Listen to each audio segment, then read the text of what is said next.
Hello. Is it a distraction? Is it a distraction behind me? Oh man. I was just telling somebody yesterday, like one of the greatest things professionally in years that I've been involved with was Smercomic's 2024. Just so great. Everybody loves the book. Now all of the cartoons are available on the website on the homepage, and we raised all that money for the Children's Crisis Treatment Center. uh, Bob Turzak at Brilliant really was brilliant, and it was just win win win. I wanted to have that keepsake of the campaign, and we raised all that money, and so from time to time I'm using this. From time to time I'm using that. I'm just telling you now, ladies and gentlemen.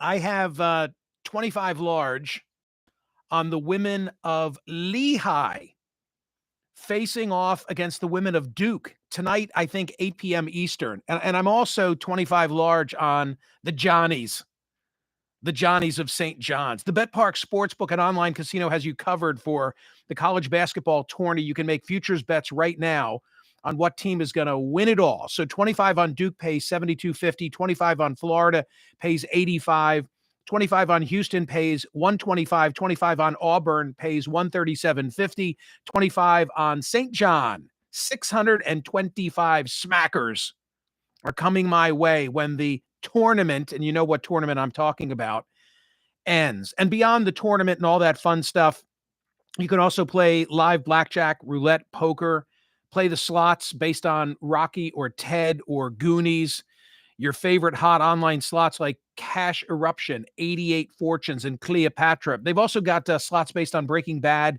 and Peaky Blinders, which are great. Two good TV shows that I loved streaming. New users get up to $1,000 casino bonus back if you're down in the first 24 hours. That's got to be wagered. Go to betparks.com. Download the app right now. Enjoy all the action and excitement from the casino at your fingertips. You've got to be 21 and in PA, NJ, or Michigan for the BetParks app. I made my wagers this morning. Took me 2 minutes. Got the two-factor authentication. Feels real secure. And now I'm going to sit back and count my dough. Gambling problem? Call 1-800-GAMBLER. So there was a caller yesterday, I think, who said, oh, you're always talking about Elon Musk. It's all about Elon Musk. And I said, how could I not talk about Elon Musk? Elon Musk was the focus of yesterday's poll question at Smerconish.com and the focus of a big story that is getting a lot of coverage today pertaining to a trip that Musk was supposed to make. We'll have to wait and see how the day plays out, to the Pentagon. And the Times this morning had one of those 5-person bylines. The Pentagon was scheduled on Friday to brief Elon Musk on the U.S. military's plan for any war that might break out with China. So that's what the Times reported. Hours after the planned meeting was published by the Times, Pentagon officials said, and President Trump denied, that the session would be about military plans involving China. China will not even be mentioned, said Trump. It was not clear if the briefing for Musk would go ahead as planned, but providing Musk access to some of the nation's most closely guarded military secrets would be, says the Times, a dramatic expansion of his already extensive role as an advisor to Trump. I got to say this, and many of you are not going to like it, but if I said to you, hey, we have hostilities with China. We need to always be prepared relative to China and to Russia and to North Korea. There's this guy, and he's really skilled and knowledgeable and has assembled this team of engineers who are making great headway in space. As a matter of fact, they just engineered the rescue of 2 astronauts who'd been adrift for 9.5 months. Would you like to hear his expertise? Yeah, why don't we hear what he has to say? Because maybe if he knows about space rockets, he knows a thing or two about missiles that can be used for national security. Yesterday's poll question at Smerconish.com, 37,293. Should acts of vandalism against Tesla vehicles be prosecuted as hate crimes? In the follow-up impact segment of the program related to that, and 73.77% said no. Violence committed against the Tesla charger or dealership or Cybertruck, should not be prosecuted as a hate crime. But in follow-up to that, check out the story in today's newsletter from USA Today. 3 individuals facing serious charges for allegedly using Molotov cocktails to set Tesla cars and charging stations on fire. 3 beauties. I mean, one of the defendants allegedly threw 8 Molotov cocktails at a Tesla dealership while armed with an AR-15. A woman in Colorado trying to light Teslas on fire. A guy in South Carolina writing profane messages before lighting charging stations on fire with Molotov cocktails. You got to throw the book at these individuals. Put your thoughts about Musk aside, because that's the only answer. Today's poll question at Smerconish.com, education. I'm really eager to see how today's poll question plays out, because before beginning and taking a look online, it was within 1%. And I did not flat out say, should the Department of Education be put out of business or restricted in size? It gets a little confusing because the president doesn't have the authority to completely knock out the Department of Education. By the way, I came of age in the 80s. I remember Ronald Reagan talking about the need to get rid of the Department of Education. This has long been a Republican pipe dream that's now coming to fruition. President Trump signed an executive order aimed at shutting down the Department of Education. The unprecedented order could have widespread ramifications for state and local governments and students and families across the country. The Department of Education disperses critical financial aid and grant programs and is responsible for ensuring equity in education access and quality across the United States. So I thought of making the poll question, should we get rid of the Department of Education? Should we downsize the Department of Education? Should we just leave the status quo? And in the end, instead, what I asked was, where should education policy be set? Or more specifically, should education policy be directed more from the federal or state and local level? Because I think that's really the fundamental issue here. What does the department do? Okay, from Pew, because they've got great data on the Department of Education. Most of the department's work involves distributing grants and loans to institutions and individuals. It provides grants to help local K through 12 public schools educate disadvantaged and disabled kids, assist low and middle income college students, and funds work-study programs, rehabilitative services, school improvement efforts, educational research, and much more. They're also, the Department of Education, the largest source of loans for college students. They enforce civil rights and equal access laws involving education. I saw a Pew survey from a year ago where Americans were asked about their perception of different federal departments, federal agencies. And at the top of the heap, in terms of favorability, you get the National Park Service, the Postal Service, interesting, NASA, the CDC, the Department of Transportation, the Social Security Administration, EPA, and Veterans Affairs. At the bottom, in terms of favorability, at the very bottom is the IRS. 38% favorable toward the IRS compared to 76% favorable with the National Park Service, then the DOJ, Department of Justice, and then the Department of Education. So education is viewed favorably by 44%, unfavorably by 45%. I don't know about the rest, but that's so it's not a very popular department. It's not a very popular department. It really took on new heft in the 50s. The office's role, the Department of Health, Education, and Welfare, do you remember that? HEW was pretty small until the late 50s when the launch of the Soviet Sputnik satellite spurred a big increase in federal education spending, and then it grew following the passage of the Elementary and Secondary Education Act, the Higher Education Act in 1965, that was on Lyndon Johnson's watch, and then in 1979, Congress split the current department from HEW. I can remember, so who will be the secretary of HEW? The perception, as I suggest, is not so good of the Department of Education, and that mirrors other polling data in terms of how we perceive how our kids are doing.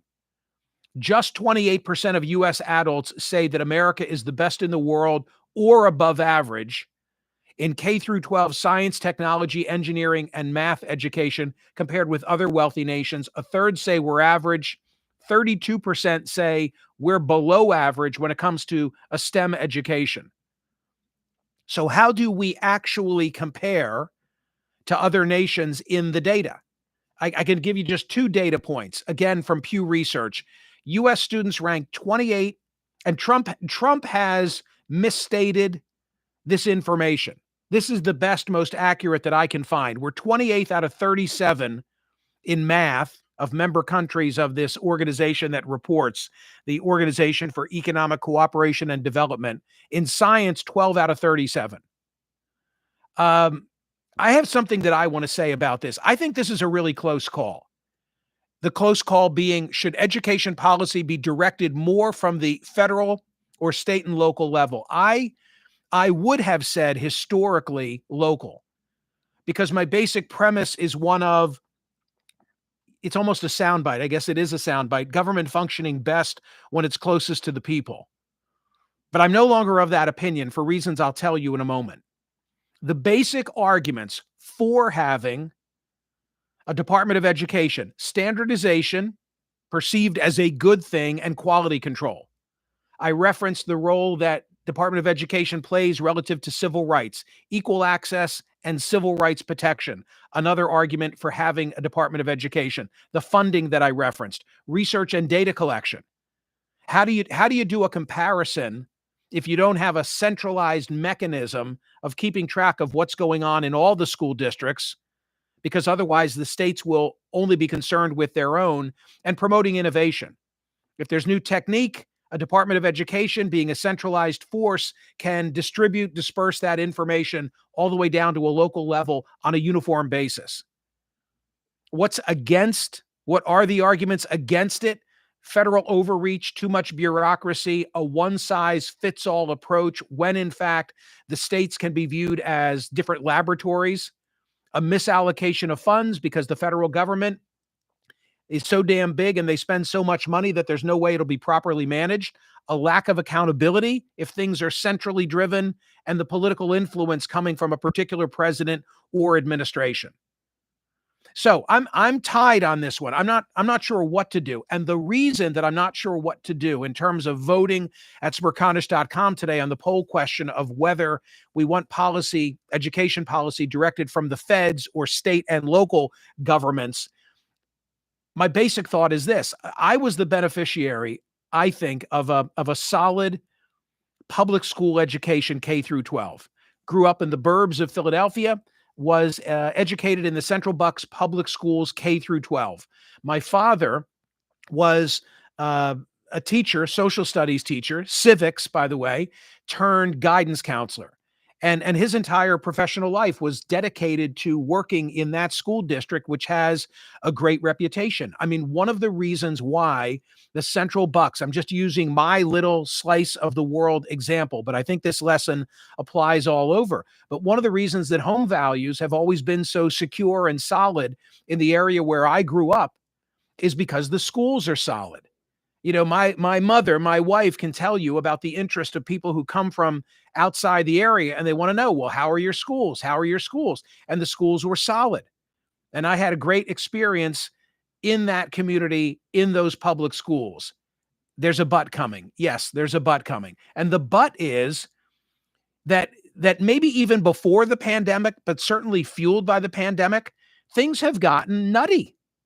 And things have gotten political, and not just in the school district where I was educated, but all across the country. But in the district where I was educated, I remember in the midst of the pandemic reading on radio stories from the local newspaper about contentious school board meetings where people showed up. They were fit to be tied over masks. They were fit to be tied over pandemic policies. There was a local hospital administrator. I know him to be a real good guy. And at this particular meeting, he was making a presentation as to what was the best science as of that moment in time. And the guy was, heckled and treated rudely. And a member of the school board had to be provided security because of death threats in that time period. And it's not just from the pandemic.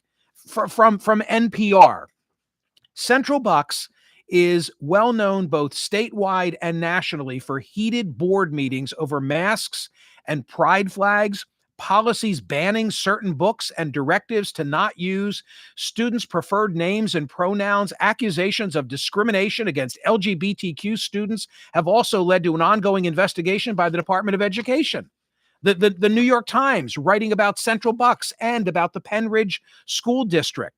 For 2 years, the Republican Penridge School Board, north of Philadelphia, governed with a burst of ideological energy. It instituted book bans and curriculum rewrites, the sort of politics pushed nationwide by Moms for Liberty, the conservative advocacy group allied with Donald Trump, and on and on and on it goes, talking about what's going on in that school district. So I would historically have said, let decisions be made locally. But now, the problem that I see is that, and you might be hearing this and saying, well, Michael, if that's the will of that particular community, then maybe they ought to set policy for the school board. Instead, I see something else. I see the loudest voices being willing to come out and desiring to serve in this climate. Who wants to get heckled? Who wants to need security because you're serving on the local school board? Who will be the next local hospital administrator willing to show up at a public meeting and disperse to the audience, offer them the latest science if you're going to get heckled and treated rudely? I worry that good people, reasonable people, are opting out of, this is a mingle theme, volunteerism and running for elective office, and the vacuum is being filled by the fringe. And my perception is that the fringe has now taken control of many school boards all across the country. And that's why I'm hesitant to go with my gut and answer the poll question, should education policy be directed more from the federal or state and local level? Recognizing all of the bloated nature of the federal government and the waste and the mismanagement, I'm hesitant to pull that lever that says, let's let the states and local governments satisfy it, because of the politics that have now seeped in at a local level. So I'm on the fence. I am on the fence for that reason relative to today's poll question. Go cast your ballot at Smerconish.com. Please like and subscribe. Thank you so much for watching on YouTube, and set yourself up for notifications. Okay. Like and subscribe. That lets other people know, what we've got going here. And I'm really appreciative. And set yourself up for notifications so that whenever I'm speaking, you'll be notified and you can dial in if you care to. Okay. Thanks, everybody.